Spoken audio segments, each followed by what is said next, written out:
Baik, assalamualaikum warahmatullahi wabarakatuh. Waalaikumsalam warahmatullahi wabarakatuh. Baik, penonton Don Podcast sudah lama tidak bertemu, dan kali ini kita akan bincang-bincang dengan salah satu anggota DPRD Kabupaten Merangin yang ini merupakan periode pertama, Bang, ya? Ya, periode pertama. Jadi kalau kita ngomong periode pertama berarti ada kedua, ketiga, dan selanjutnya. Eh, jadi Bang Mulyadi, Ya, SH MM. MM Ya, di tahun 2020 memang. ya, MM-nya 2021. Oh, 2021. Ya. 2021 sudah magister. Dan merupakan anggota DPRD dari fraksi Partai Golkar. Bang, apa kesibukan di gedung sekarang, Bang? Oh, alhamdulillah baik, Indo. Kesibukan di gedung hari ini tentu banyak permasalahan-permasalahan yang menyangkut dengan pembangunan Merangin, aspirasi masyarakat, terutama hari ini kesibukan kegiatan-kegiatan pansus LKPJ Bupati tahun 2021. Tentu hari ini cukup menyita waktu kami di gedung di pansus 1, 2, 3, dan ada juga Bapemda. Kegiatan-kegiatan ini baru selesai kemarin paripurna tentang Bapemda ya. Bang, ini kita langsung aja, Bang, kita ngawur ngidul aja nih.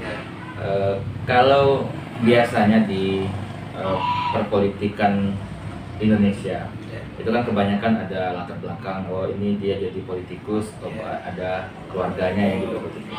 Kalau dari Abang sendiri ada ini Bang, latar belakang keluarga barangkali yang pernah jadi politikus atau pejabat? Baik, terima kasih saudara kami Doni. Memang keluarga besar kami semuanya terlahir, alhamdulillah hari ini tidak ada yang dari keluarga pejabat. Ya.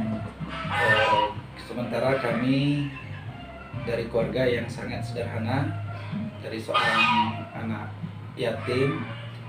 Terutama saya bercerita sedikit tentang latar belakang saya dari kecil. Ya. Saya dilahirkan di Desa Nawagedang, tepatnya 1982. Artinya hari ini lebih kurang umur saya 40 tahun.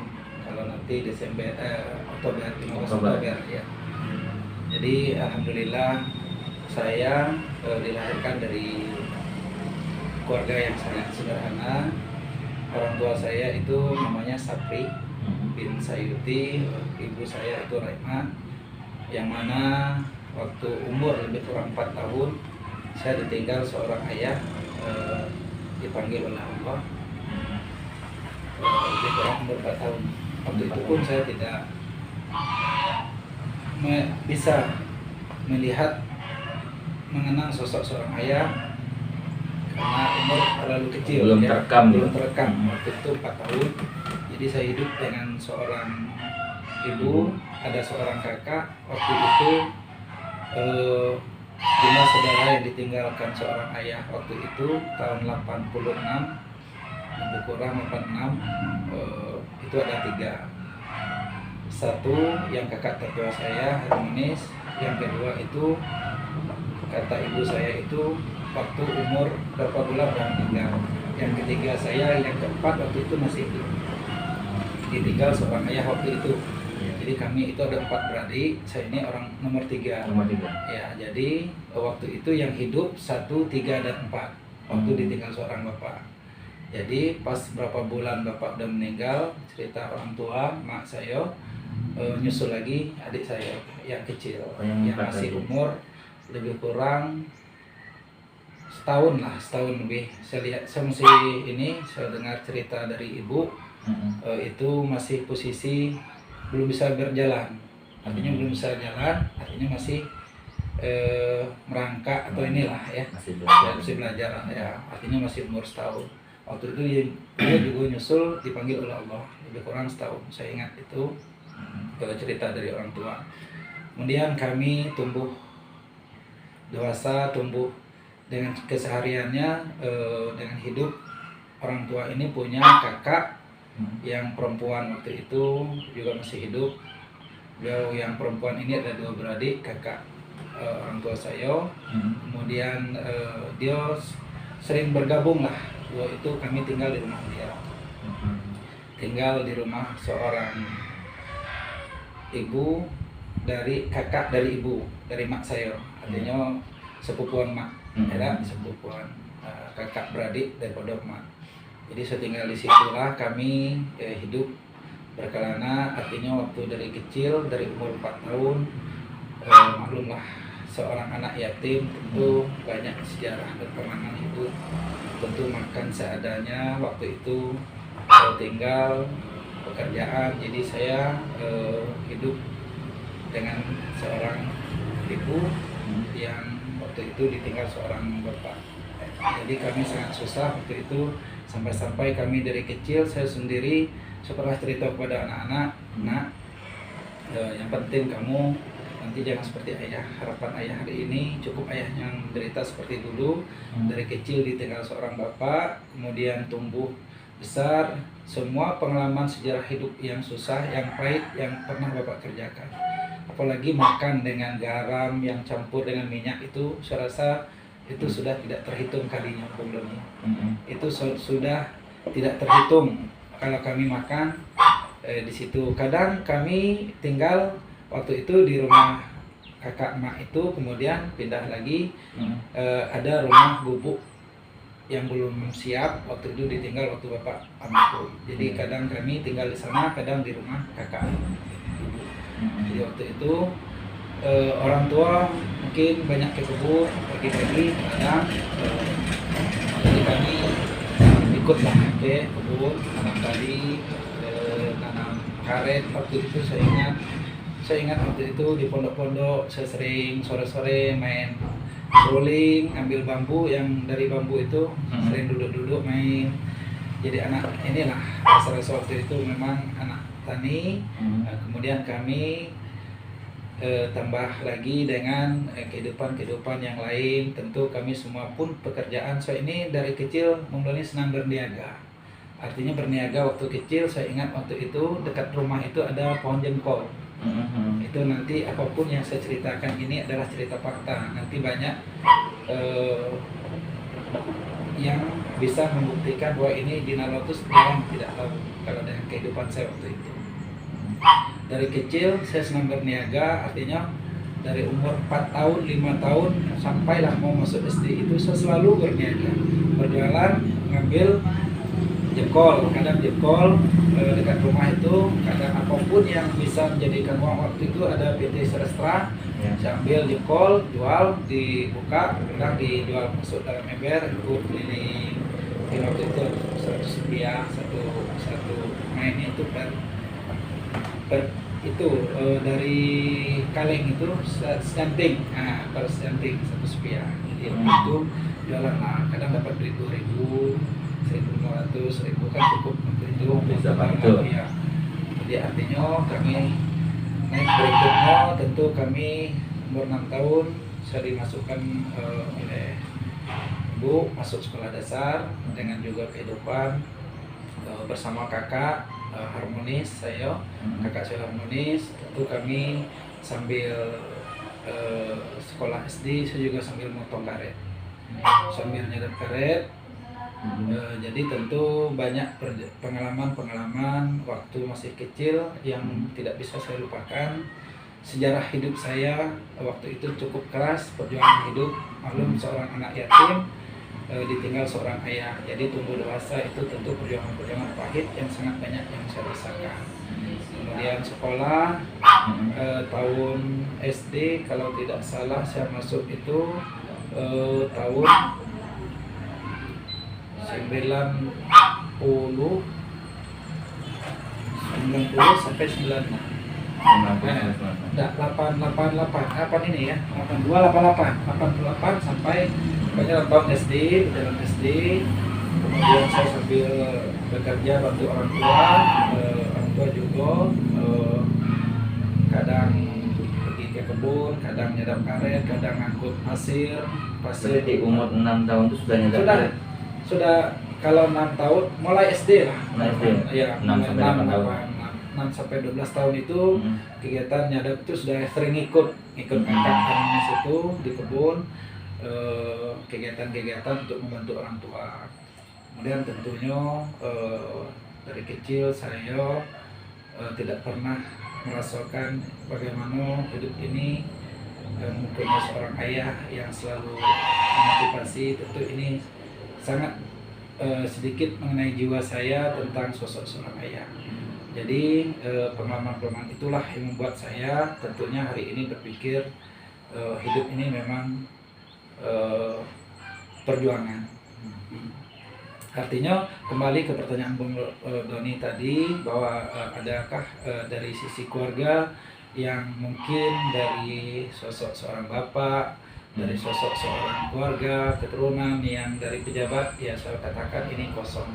Orang tua saya waktu itu memang tahun 80-an itu sudah sedikit membeli karet. Waktu itu karet itu digiring pakai mesin apa itu?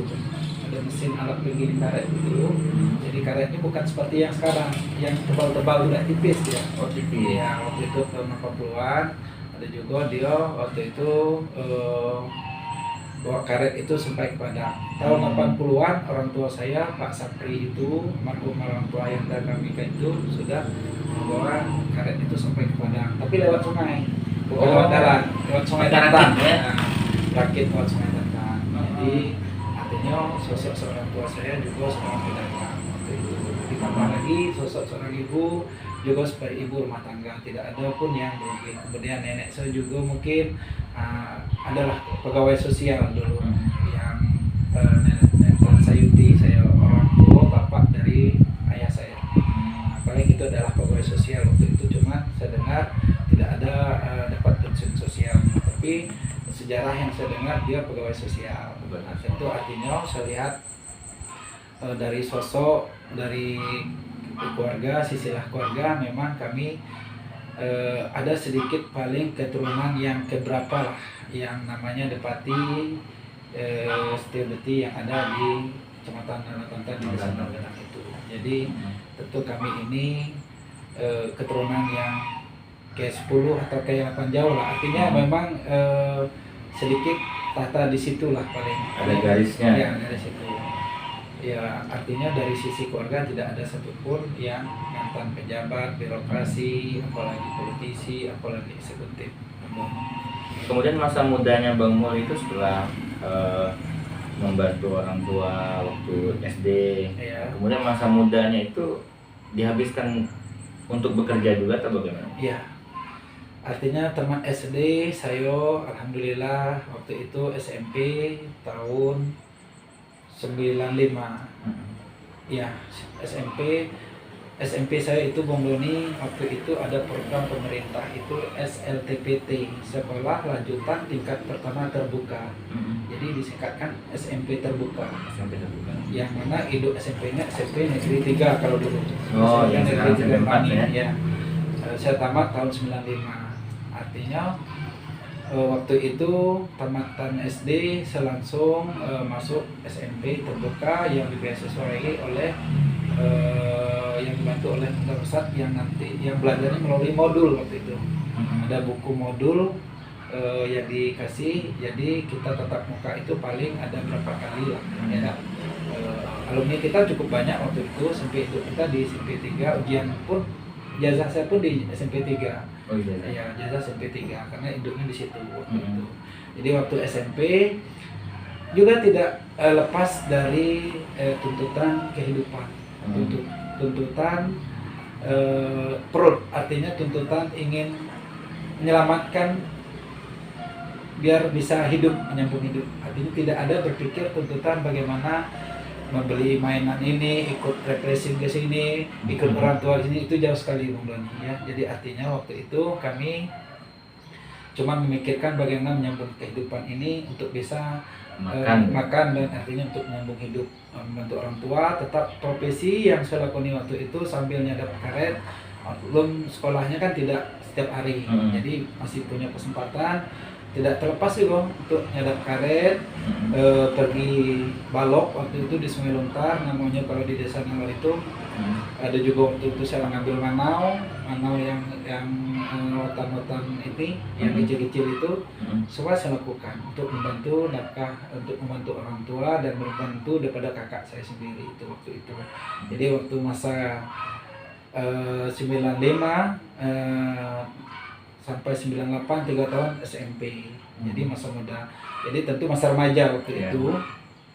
Ditambah lagi 98 saya masuk ke dapat lagi itulah. Kalau tidak salah itu waktu saya di 98 akhir mau tamat sekolah SMP, pas saya nginap di kebun waktu itu. Namanya di Sungai Lontar itu, tepatnya di Muaro Ketapang. Nah, waktu itu kami bersama rekan-rekan, terutama kakak saya itu Harmonis, dan rekan-rekan banyak lagi, ada Alim, ada almarhum juga yang sudah meninggal, ada dua orang almarhum itu. Ada juga kakak kami Holidi, Alim, Anta. Waktu itu kami bikin pondok sambil nyadap karet nginap di kebun. Nah, jadi pas saya lagi pulang habis nyadap karet siang itu dapat informasi dari dusun bahwasanya ada lagi program pemerintah sekolah bantuan beasiswa untuk kelanjutan sekolah menengah atas SLTA maupun STM. Waktu itu saya dapat informasi juga dari sosok seorang almarhum Bapak Naswin. Nah, Naswin beliau sangat berjasa bagi kami waktu itu karena beliau juga seorang inspirasi bagi kami, seorang tokoh kami Nalor Tantan. Cuman beliau juga sudah dipanggil oleh Allah. Waktu itu beliau juga pengurus dari ini di STM waktu itu. Jelas mereka memberi support kepada kami, masuklah ke STM, nanti ada bantuan beasiswa dari pemerintah. Jadi selanjut langsung, jadi tidak sempat saya itu Bung Doni untuk dunia pendidikan tetap saya utamakan walaupun itu bantuan pemerintah, tapi saya tidak sempat mengundurkan diri untuk artinya karena saya anggap pendidikan ini sangat utama walaupun itu belajar dengan apa adanya ya kan. Sambil STM saya ikutlah STM, artinya di STM itu saya juga di bantuan oleh pemerintah waktu itu kepala sekolahnya Pak Hayat. Banyak lagi guru-guru saya lihat kemarin yang dapat, alhamdulillah dari Nalo itu ada 3 orang teman kami, cuman alhamdulillah saya sendiri yang tamat waktu STM. 2 orang itu kawan mungkin karena faktor yang lainnya mungkin juga berhenti. Jadi saya alhamdulillah tamat STM itu tahun 2001. Jadi tamat STM 2001 tentu saya sudah tumbuh dewasa. Nah tahun 2021 saya sebelum tamat STM, kemudian saya dapat kabar orang tua saya, ini mak saya waktu itu sudah nikah lagi waktu itu, tidak salah tahun 2000 lah itu. Jadi dapat lagi karena keluarga yang di kampung itu memikirkan sosok emak ini susah untuk menemani, jadi carilah dia orang dijodohkan lagi. Nah, alhamdulillah sampai sekarang baru meninggal lagi sosok dari suami emak yang kedua, karena apa belum ada juga keturunan. Nah, jadi saya waktu itu tentu masih kecil, bisa Doni bayangkan lahir 82, kemudian tamat STM 2001. Pas umur berapa itu artinya habis tamat STM. Waktu saya STM dulu Bung Doni, saya senang berolahraga. Saya senang ikut olahraga voli itu Bung. Jadi saya sangat ikut aktif sekali di dunia olahragawan. Waktu itu saya aktif di voli, keliling ini banyak kawan-kawan kami waktu itu pemain voli. Saya ini memang kalau tinggi tidak terlalu 162. Waktu itu saya pernah ukur mau tes TNI tamat STM itu tinggi 109, tapi jempingan Bung Doni. Jempingan kita insya Allah boleh ditanya waktu itu, waktu saya aktif di voli dulu itu Bang Mat Pelor, Mas Yadi, Sebako waktu itu di Pasar Bawah, termasuk Bang Burhan, Dusun Bangkos pernah sparring sama dia. Kemudian ada juga kawan-kawan kami waktu itu, Bang ini siapa lagi namanya ini, Dahli Islam Buku ini ada juga. Nah, banyak Sakir. Nah itu Sakir. Iya, Mang Sakir yang Ya. istrinya juga atlet itu kerja di KPMN itu. Karena kalau kami di Kandis itu kan yang kenal Sakir gitu. Sakir. Nah, jadi beliau juga teman kami, klub kami itu Cakrajaya waktu itu. Saya juga tergabung dalam permainan klub Cakrajaya. Jadi saya senang sekali waktu itu olahraga. Jadi singkat cerita waktu itu tentu masih bujangan. 2001, 95, 2001 saya tamat STN ya. 98 saya tamat SMP, 2001 tamat ini. Jadi waktu itu 2001 saya waktu di sekolah, waktu di STM saya juga sering ikut sering berkelana lah, tinggal di Sungai Mas, tinggal di Lubuk Gaung, di Desa Pelangki. Waktu itu ya ikut Pak Haji Sopian di Lubuk Gaung, sudah saya anggap mak saya sendiri, bapak saya sendiri.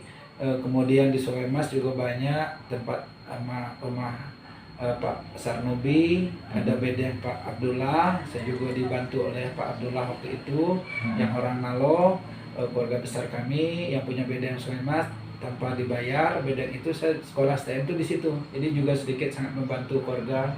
Dari saya sangat berterima kasih sekali kepada terutama orang-orang waktu itu ya Pak Abdullah, Pak Maswin, ya sangat berjasa bagi saya waktu itu untuk membantu ekonomi kelancaran saya dalam menuntut ilmu di sekolah STM bangunan di STM Masurai Bangko dulu.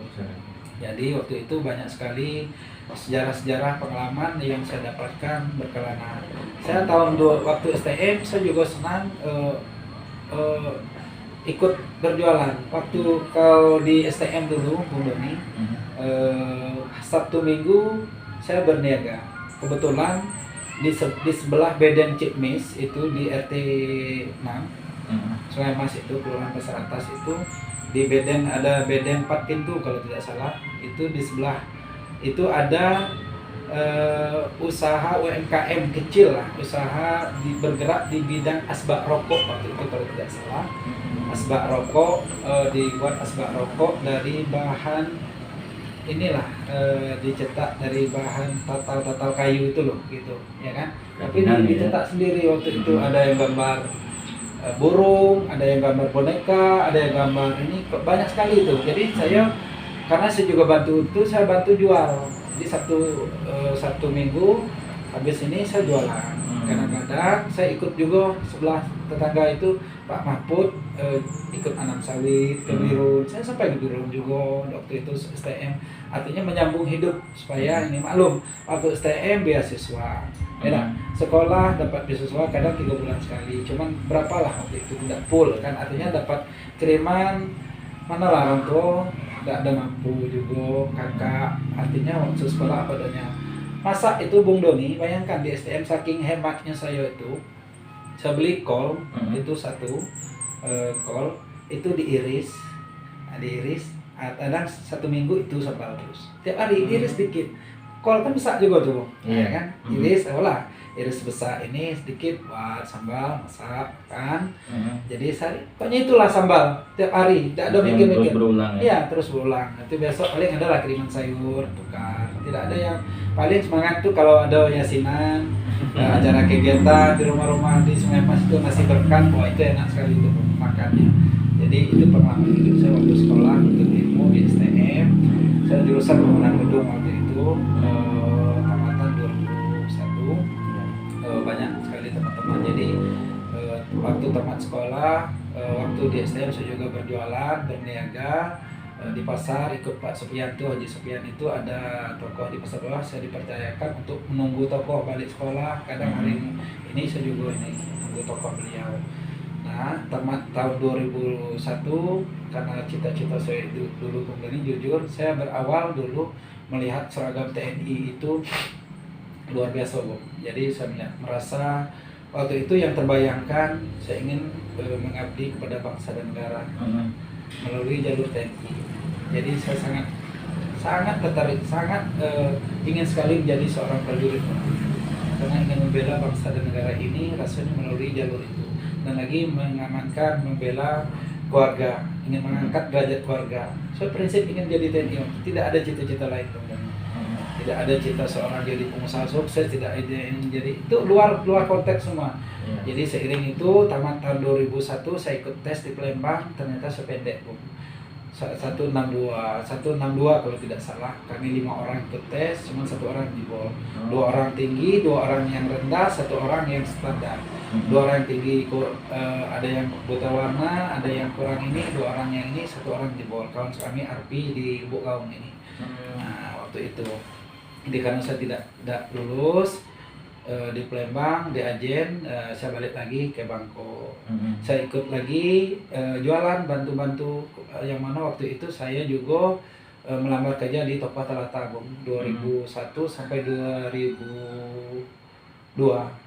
Ya, 2001 2002 sempat kerja di sana. Sempat kerja di Talata. Jadi masa happy waktu muda itu sangat kecil sekali Bung. Artinya kami ini banyak dihabiskan dengan kegiatan-kegiatan ekstra yang artinya untuk kehidupan, untuk niat dan cita-cita untuk membantu keluarga, kemudian orang tua, membahagiakan kedua orang tua. Untuk ini tahun 2002 saya pernah kerja di Telata, 2001-2002.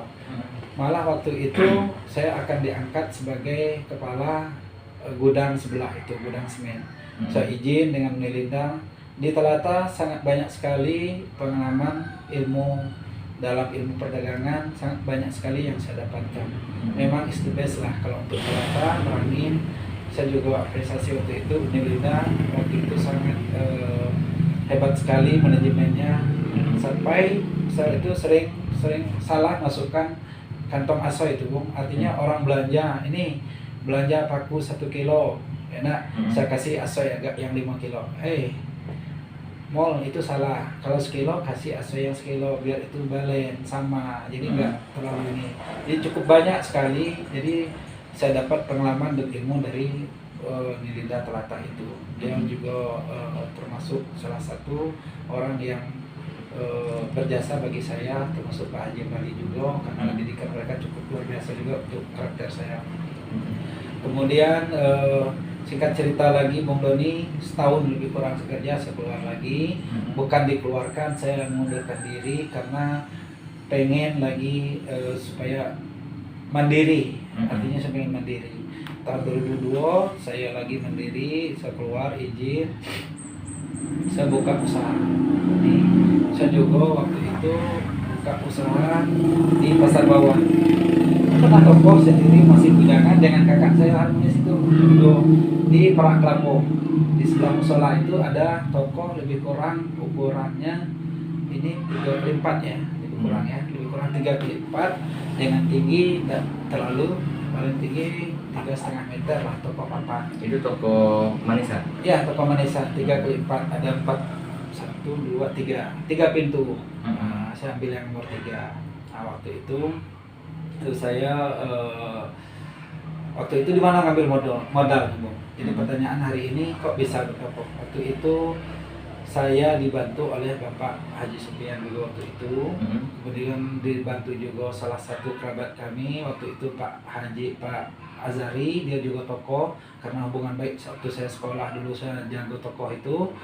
Dibantulah modal-modal barang untuk isi sementara itu paling banyak itu 5 jutaan waktu itu. Waktu 5 jutaan isilah tokoh mandiri, jadi bujangan so bertokoh lah di Pasar Bawah tahun 2022 dan 2000 masuk ke 2022 lah itu saya tokoh itu setahun. Jadi dalam tokoh itu tempat tinggal kami, tokoh 3x4 kami buat lotek di atas itu Bang. Oh, lotek. dibuat kayak tingkat gitu ya? Iya, artinya dalam tokoh itu kami buat tempat tidur lotek sedikit. Nah, dengan jarak, dengan atap, dengan plafon triplek itu lebih kurang 70 cm. Artinya 70 cm ini lah ya, atau semeter nggak nyampai. Artinya kami tidurlah di atas, dengan naik ke atas kayak gini tidur 2 orang di atas itu. Nggak bisa. Nggak bisa bebas lah artinya dulu satu. Ya, artinya cukup karena kita tokoh kontrak waktu itu paling berapa? 2.500.000 kontrak tokoh setahun. Iya, sekitar itulah 1 tahun. Jadi kelas karena 34 non permanen kan. Jadi bersama kakak 100 tahun di situ. Apapun masuk petai saya jual petai, masuk masuk malah kadang saya pernah rugi saking saking ininya beli petai, nampung petai itu orang pas masuk angin ambil petai jual tangkap. Kemudian pagi kita harus bahas. Kadang lupa nyatanya siapa yang ambil. Akhirnya ada juga mungkin maklum lah kita banyak. Mungkin bukan bilang orang itu niatnya mau nipu, tapi mungkin karena kita yang kurang teliti. Ya. Bukan niat si pelaku yang ingin apa kadang, oh kok hilang dua ikat mana nih padahal untungnya kita tahu. Ya. Jadi makan kami itu kemudian dengan kakak itu beli nasi roda baru sebungkus berdua. Itu kan nasinya kan sambal telur nasi 7.000 kalau tidak salah, itu kan banyak nasinya tuh, cukup 2 orang tuh, kenyang sekali. Kalau roda baru itu aku makan kami beli nasi sebungkus sambal telur. Jadi saking karena prinsip dagang ini kan jangan beda pasang di berarti ya, masuknya sedikit tentu keluarnya lebih dikit, supaya ada juga margin yang kita dapatkan dari niaga itu. Jadi itulah kami lakoni lebih kurang 1 tahun lagi. Jadi singkat ceritanya lagi, artinya dagang sekolah itu setahun. Nah, dalam dagang itu pun saya juga waktu itu sering main poli, ikut terus kadang sore jam 4 kakak nunggu saya main satu ini. Karena hobi main poli, jadi kenallah sosok seorang perempuan. Jadi kenal beliau ini, mantan pacar saya ini, nama kami ini, orang rumah saya ini Mulyawati ini. Waktu itu jadi saya lagi aktif di poli, beliau juga hobi poli, jadi kami sama-sama hobi main di Salam Buku, main di Lubuk Gaung, Pelangki, sampai ke pasar, sampai di warna turnamen. Sering lah bermotor berdua, kadang sering bonceng, dia hobi juga bersama yang lain-lain kan, akhirnya akrab lah. Jadi tidak paling kami pacaran, paling kenal, singkat, padat, langsung. Paling-paling belum sampai berapa bulan lah, 6 bulan apakah setahun lah nyampe lah. Kenal beliau, rasanya ada kesamaan, ada rasa ini, jadi saya putuskan untuk melamar di 2003 awal. 2002 itu akhir saya melamar, nikah kami kalau tidak salah di Januari atau Februari. Itu ada memori, catatan memori. Jadi nikah dengan beliau. Artinya masa lajang dan masa pemuda saya itu sangat singkat sekali. Tidak ada waktu jeda yang saya habiskan waktu ini untuk bersantai, jadi memang fokus pada suatu pekerjaan terus. Artinya hidup seperti itulah terus mengalir bersama ini. Jadi 2002 nikah, 2003 awal nikah, alhamdulillah Desember kami sudah dapat ngomongan. Lahir anak pertama kami Desinta Auliasari waktu itu. Jadi tentu saya ini banyak dituntut, jadi tidak banyak pengalaman bujang. Saya ini yang saya habiskan di masa lajang saya mengenai sesuai menggonitannya tadi, masa lajang, masa remaja, habiskan di remaja, itulah menggonitan saya tadi. Pengalaman bujang saya, masa kecil saya sedikit sekali. Pengalaman cuman pernah ya, paling waktu itu ya berniaga lah, kebanyakan jualan.